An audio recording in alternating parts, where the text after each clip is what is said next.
Now at 4, breaking news in a Lexington neighborhood where people say they heard gunshots and someone screaming for help. We're live with the latest.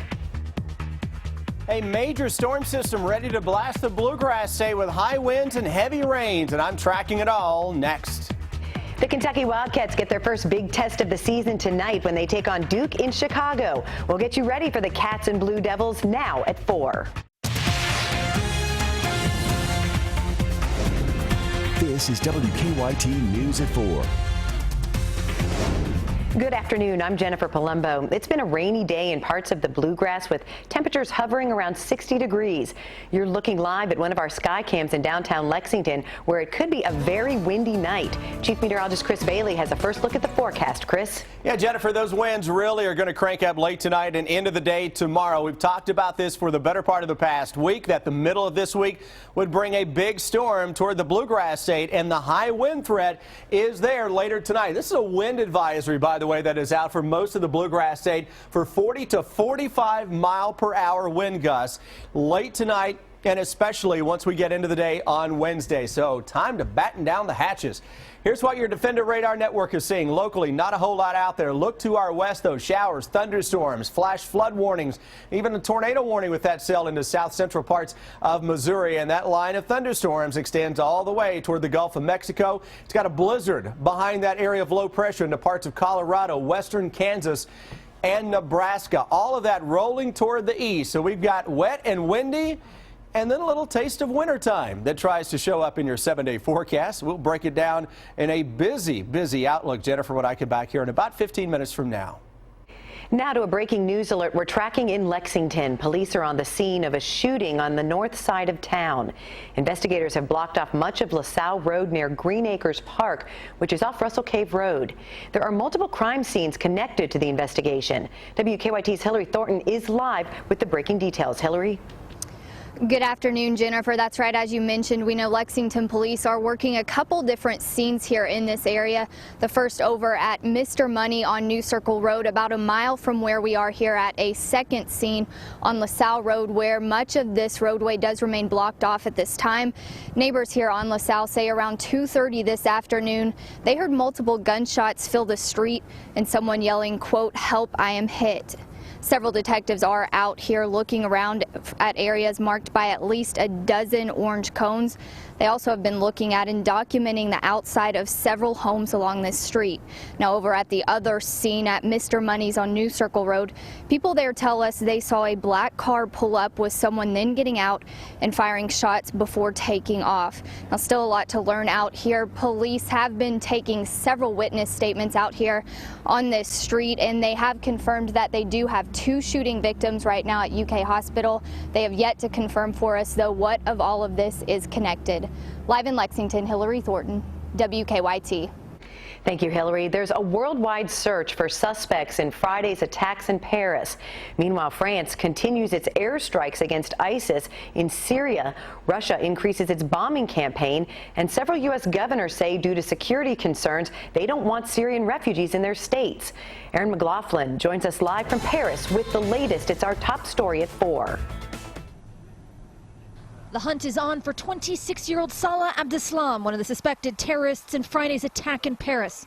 His brother Ibrahim blew himself up during the attacks that left 129 dead. Their family tells CNN they had no idea the two had become radicalized. But my brother, who has participated in this terrorist attack, was probably psychologically ready to commit such an act. The worldwide search for Salah Abdeslam continues as coalition fighters intensify airstrikes against ISIS in Syria and Iraq.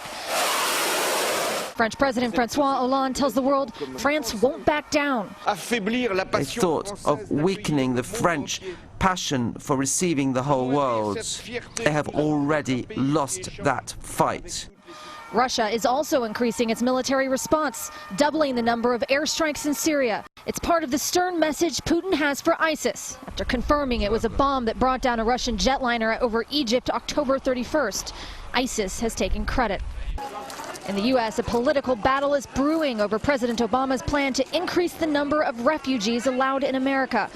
A majority of the governors across the country say they don't want Syrian refugees in their states. They're concerned what happened in Paris could happen closer to home. More than 20 governors, most of them Republicans, are the ones trying to block refugees from settling in their states. Many say they're worried terrorists will get into the U.S. by posing as refugees. Kentucky Governor-elect Matt Bevin shares those concerns. In a statement, he said in part, quote, "My primary responsibility as governor of Kentucky will be to protect the citizens of the Commonwealth. This is why I am opposing the resettlement of Syrian nationals until we can better determine the full extent of any risks to our citizens." Bevin's stance is at odds with current Governor Steve Beshear, who says Kentucky should do the Christian thing and welcome all refugees as long as they pass extensive background checks. Public safety is one of the top priorities of a governor, and we're going to vet these people. We already do, and we're going to do that to make sure that they're who they say they are. But assuming that they're victims, we need to step up and do our part. Governor Beshear leaves office on December 7th. We're told 3 families who have already fled Syria are already settled in central Kentucky. Bevin could try to block any more from coming here after he's sworn into office December 8th. You'll hear from Kentucky Senator Rand Paul in a live interview about the topic coming up at 4:30. And we're working on a number of other stories for WKYT starting at 4:30. Amber Philpott joins us from the newsroom with a look at some of the news in progress. Good afternoon, Amber. Good afternoon to you, Jennifer. We continue to track the investigation into the murder of a 7-year-old little girl. Police found Gabby Doolin dead by a creek behind Allen County Scottsville High School on Saturday night, less than an hour after her mother reported her missing from the football field. State police say there's still no suspects in the case, but police are checking out leads and they are questioning people. We'll have an update on WKYT News at 6. An investigation is underway after a number of drugs were found inside the Wayne County Jail. The jailer says it started last week after a half-dozen inmates were sent to the hospital for overdosing. He says the inmates were hiding the drugs in their body cavities. They will stop at nothing to get drugs into jails or to take drugs. Coming up on WKYT News at 5:30, you'll hear more from the jailer about the troubling discoveries. That is a look at just some of the news in progress. Jennifer, back to you. Thanks, Amber. It's a battle of 2 top 5 undefeated teams tonight in the Champions Classic in Chicago. Second-ranked Kentucky gets its first big test against 5th-ranked Duke. Our Brian Milam is in Chicago with a preview. Good afternoon from the United Center in Chicago, where tonight it's Kentucky and Duke in the State Farm Champions Classic. It's also a homecoming for a pair of Wildcats. Tyler Eulis and Charles Matthews both hail from the Windy City. For both, it's an opportunity to showcase their skills in front of their friends and family, but tickets hard to come by for Matthews. I mean, definitely going back home and playing in front of, your hometown and home city, so that's a great accomplishment right there, being able to play at the United Center, so I'm happy for that. It's good to go back home always. We haven't been home in a while. We get to play in front of our family and friends, guys who don't get to see us play all year, so it's a good experience and we're excited for it. I'm still trying to get extra tickets as of now, so I can't even answer that right now. You got to ask your fellow teammates? Yeah, I've been asking them, trying to see who's not using all their tickets, but this is a huge game, so I'm pretty sure everybody's using a lot of their tickets right now. So not a lot of love for Matthews. He's a rookie, so he's going to have to pay his dues a little bit. Tyler Eulis says he'd have about 13 friends and family here in Sweet Home Chicago. Reporting from the United Center, I'm Brian Milam, WKYT. The game tips off tonight at 7:30, and you can watch it live on ESPN. Coach John Calipari getting some good news this morning on ESPN's Mike and Mike show. 2016 5-star power forward Bam Adebayo announced he's coming to Kentucky. The 6'8" North Carolina native chose the Cats over NC State, calling UK a winning program with a great all-around environment. Not much change today on Wall Street. The Dow picked up 6 to finish at 17,489. The Nasdaq added a point.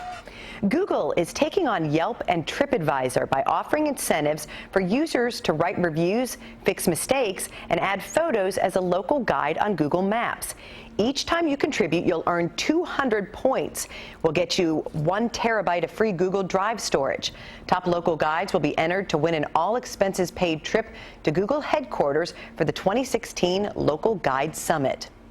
A new survey from Bankrate.com finds the #1 financial priority for most Americans is to stay current on their bills. 38% say it tops their list. That's followed by paying down debt and saving.